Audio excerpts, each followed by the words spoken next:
आडी तालुका निपाणी येथे संजीवनी डोंगरावर सर्वज्ञ सांस्कृतिक भवनमध्ये परमाप्ती पारायण सोहळ्याला मोठ्या भक्तिभावात दत्त भक्तिमय वातावरणात उत्साहात पारायण सोहळ्यास कागल, बुदरगड, निपाणीसह कोल्हापूर, बेळगाव जिल्ह्यातून भक्त भाविकांची स्वमनाने पारायण सोहळ्यास उपस्थिती।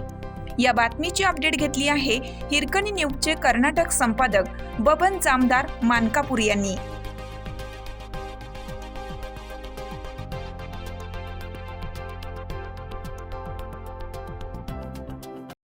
चालू घडामोडींचे अपडेट्स जाणून घेण्यासाठी आपल्या हिरकणी न्यूज चॅनलला सबस्क्राईब जरूर करा, लाईक करा, कमेंट करा आणि शेअर करा।